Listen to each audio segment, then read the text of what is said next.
सरकार निरंतर कार्य कर रही है। कांग्रेस दिखावे के रूप में युवाओं को 50% अधिक टिकट देने का ऐलान कर रही है। तो हमने तो पहले से ही ये कार्रवाई प्रारंभ कर दी थी। हमारा मातृशक्ति और युवाओं पर विशेष फोकस है। विधानसभा के उपरांत करीब 31 महीने हो गए हैं, सरकार निरंतर कार्य कर रही है।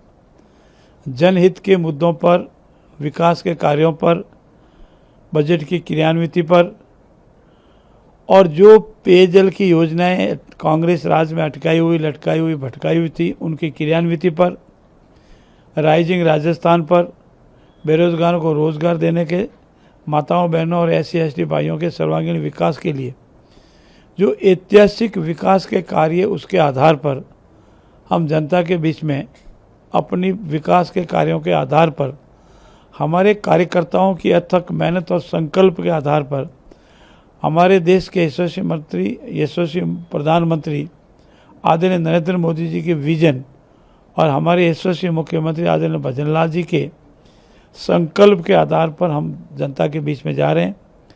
कल से निकाय चुनावों में नामांकन की प्रक्रिया प्रारंभ हो रही है और 11 तारीख तक मतदान हो जाएगा।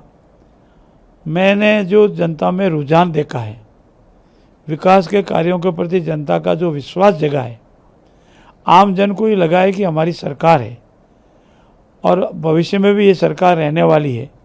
तो ऐसी स्थिति में इस बार चाहे नगर निकाय चुनाव हो या पंचायत राज के चुनाव हो, बहुत ऐतिहासिक जीत के साथ कमल का फूल खिलेगा।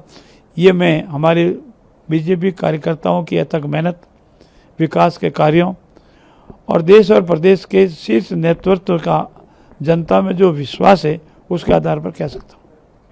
कांग्रेस दिखावे के रूप में युवाओं को 50% अधिक टिकट देने का ऐलान कर रही है, लेकिन वो ये भूल जाती है कि भारतीय जनता पार्टी प्रारंभ से युवा शक्ति के प्रति समर्पित रही है और हमारे देश के प्रधानमंत्री जी का विजन रहा है।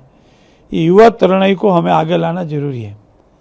हमारे हिंदुस्तान के विभिन्न प्रदेशों के मुख्यमंत्री की उम्र देख लें, हमारे प्रदेश में जितने भी मंडल अध्यक्ष हैं उनकी जो हमने आयु निर्धारित की 35 साल तक, वो देख लें। हमारे जो जिला मोर्चाओं के अध्यक्ष हैं उनकी देख लें, हमारे जो जिला अध्यक्ष हैं उनकी आयु देख लें। तो हमने तो पहले से ही ये कार्रवाई प्रारंभ कर दी थी। हमारा मातृशक्ति और युवाओं पर विशेष फोकस है और यही हमारी आधी आबादी से बहुत अधिक हो जाता है। ऐसी स्थिति में युवाओं को बहुत अधिक अवसर मिलेंगे और ज़्यादातर युवाओं और माताओं बहनों का ये पंचायत राज और निकाय चुनाव में भागीदारी होगी, ऐसा मेरा मानना है और हम धरातल एपिसोड लाकर बताएंगे। देश दुनिया की ताज़ा खबरें और वीडियोस के लिए अभी डाउनलोड करें पत्रिका ऐप।